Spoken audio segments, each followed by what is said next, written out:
Baik, bismillahirrahmanirrahim. Jangan terlalu dekat dengan mic. Assalamualaikum warahmatullahi wabarakatuh. Waalaikumsalam warahmatullahi wabarakatuh. Selamat siang semuanya para pendengar The Pote, podcastnya milik Prodi IAT.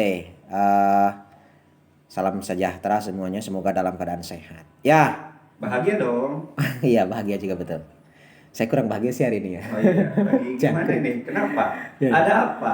Ya, di satu sisi hari ini merupakan hari yang kemudian menimbulkan banyak memori karena barusan alhamdulillah datang ke kantor calon mahasiswa baru. Ya. Jadi teman-teman insya Allah nih kita banyak keluarga besar dan itu yang akan kita perbincangkan hari ini nih ya, bahwa Prodi IAT sekarang akan menerima anggota-anggota keluarga baru. Nah, seperti apa kira-kira? Gimana Kang? Sebelum kita berbicara masalah teman-teman baru yang ke depan bisa bergabung bersama kita, membersamai kita bareng-bareng, ada hal mendasar yang saya kira menjadi turning point. Nah, gimana itu spellingnya? Turning. Ya, Anda Turning tepat point. sudah bertanya kepada saya sebagai dosen pengampu mata kuliah bahasa Inggris di Prodi IAT. Terima kasih. Oke, sudahlah. Asik. Dan salah satunya nanti konsep-konsep tendang kurikulum, kemudian visi misi dan banyak hal yang mengalami semacam perubahan yang cukup Ya, mendasar gitu kan. Nah, itu mungkin yang bisa kami tawarkan khususnya di Prodi IAT karena apa? Yang pertama, ketika kita berbicara visi misi, kita berbicara satu fondasi paradigmatik. Dan yang sedang dikembangkan di Prodi IAT, landasan paradigmatik cara berpikir mahasiswa IAT itu berusaha dibingkai ataupun diarahkan untuk menjadi aktor-aktor ataupun subjek-subjek yang memiliki kesadaran riset. Artinya bagaimana apa-apa yang diperbincangkan di ruang kelas itu memiliki satu relasi praksis dengan apa yang terjadi di sekeliling kita, di dalam keseharian kita itu sih. Sehingga mulai dari visi misi, kemudian desain kurikulum yang berbasis KKNI 2013 tentunya, artinya kita senantiasa mendapatkan informasi yang terbaru berkaitan dengan perkembangan itu. Itu mungkin. Jadi teman-teman baru akan mendapatkan satu sensasi yang berbeda berkaitan dengan bagaimana kuliah di IAT, di Prodi IAT, di lingkungan IAID gitu. Persis Kang. Ya. Gimana menurut sampai? Ya, bayangan saya juga begitu dari penjelasan Kang Fahmi barusan bahwa saya selalu membayangkan orang itu biasanya pengen kuliah ke suatu kampus atau ke suatu daerah yang daerah itu memiliki keunikan. Orang biasanya bermazhab berkiblat kalau kuliah itu kalau nggak ke barat ke timur. Ke barat itu maksudnya ke daerah Jawa Barat gitu ya, ke Bandung, ke Jakarta gitu kan orang. Atau ke timur, ke Jogja, ke Surabaya. Karena memang daerah-daerah tersebut atau provinsi-provinsi tersebut memiliki kampus-kampus yang menjadi rujukan, yang menjadi mercusuar ya bagi para pencari ilmu. Ibaratnya kayak lampu, kemudian banyak laron-laron yang kemudian mencari lampu-lampu begitu kan. Nah kita sekarang gitu kan, kita sekarang di Prodi IAT ini memang secara lokasi kita berada di daerah di daerah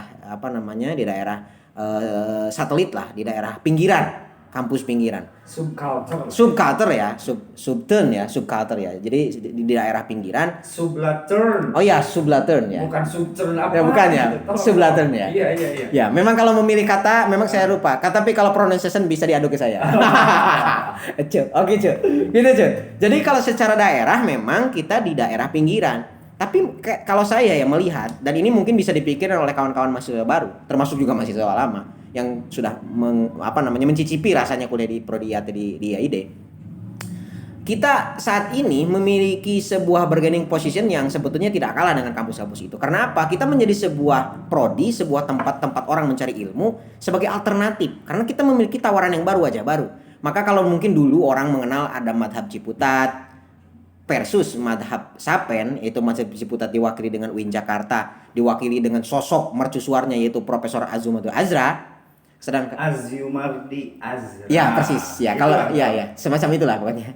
Sedangkan Jogja memiliki Profesor Amin Abdullah. Nah sekarang kita Kamu tahu sendiri lah. ya cu, oke. Nah sekarang kita punya alternatif sebuah prodi yang berada di daerah pinggiran, yang segala hal masih terjangkau, ya mulai dari akses transportasi, akses makanan dan segala macam, dan masih asri, masih serba eco green lah, masih serba eco green kan, belum tercemar dengan hal-hal Ya, yang artinya murah gitu. murah lah gitu aja. Tapi tidak kehilangan kualitas. Tapi tidak kehilangan kualitas, apalagi di tengah pertarungan antara dua kubu yang sebetulnya udah agak usang ya, sorry to say sebetulnya, antara mazhab Ciputat dengan Sapen. Kita akan menghadirkan sebuah mazhab baru gitu loh, mazhab Prodiatenya Ciamis. Ya sebenarnya kalau kita berbicara konteks perkembangan wacana di era katakanlah dalam tanda kutip posmo. Ya. Kalau dulu kita sedang berbicara satu narasi besar. Artinya yang melakukan pertarungan wacana itu aktor-aktornya adalah aktor-aktor yang memang memiliki narasi-narasi besar, seperti narasi tentang mazhab Ciputat, narasi tentang mazhab Sapen yang memang cukup intens di wilayah perdebatan wacana keagamaan, khususnya agama Islam dan sebagainya.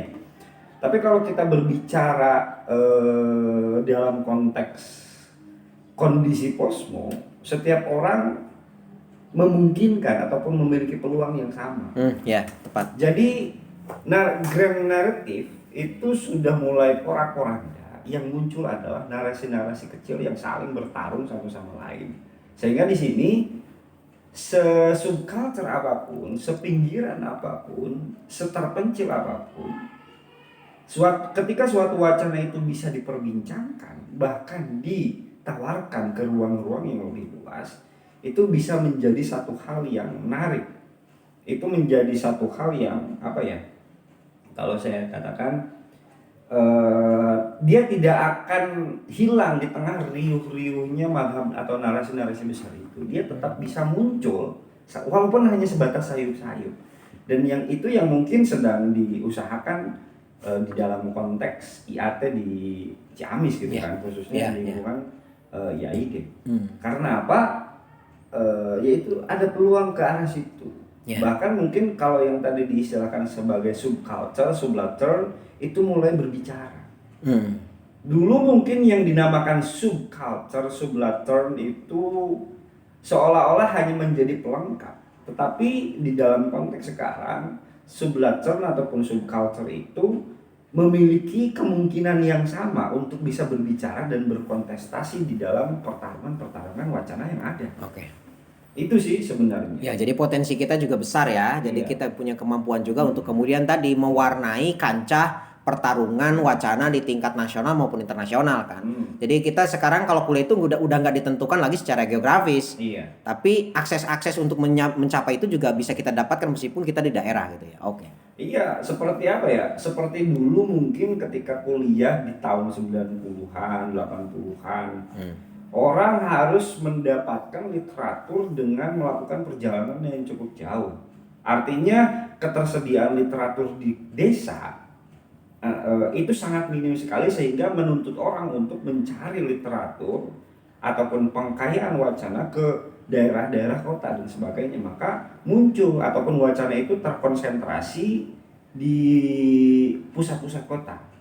Kalau sekarang akses literatur itu sangat terbuka dengan ya tentu revolusi informasi gitu kan, sebagai revolusi kesekian gitu kan, revolusi keempat, revolusi kelima dan sebagainya, yang memungkinkan akses masyarakat desa ataupun orang-orang yang berada di pinggiran itu mendapatkan akses yang sama dengan orang-orang kota. Sehingga kalau kita berbicara A di kota, di kampung pun memungkinkan untuk membicarakan hal itu. Jadi secara akses informasi, akses pengetahuan memiliki peluang yang sama. Lah, tantangannya apa? Tantangannya bagaimana masyarakat kampung ataupun masyarakat desa ataupun kampus-kampus yang ada di pinggiran-pinggiran itu mampu mengolah sedemikian rupa sehingga tidak tertinggal dengan bagaimana cara orang-orang yang ada di pusat-pusat kota ataupun pengetahuan-pengetahuan yang ada di pusat-pusat kota mengolahnya. Berarti di sini bukan lagi seni mendapatkan literatur, tetapi seni mengolah literatur. Pertarungannya di arah situ. Oke. Jadi kita membaca buku yang sama, membaca atau mendapatkan informasi yang sama, tinggal Cara. yang akan membedakan adalah pengolahannya. Oke. Sebentar, ini ada telepon. Oke teman-teman ya. Ya, dengarkan dulu saja dari rekan saya. Ya, itu untuk episode pertama kita. Kita akan lanjut di episode kedua. Selanjutnya perbincangan-perbincangan kita. Silakan nanti lanjut di episode selanjutnya untuk menghemat data teman-teman untuk menyimak podcast ini. Terima kasih. Kita lanjutkan di episode selanjutnya. Demikian.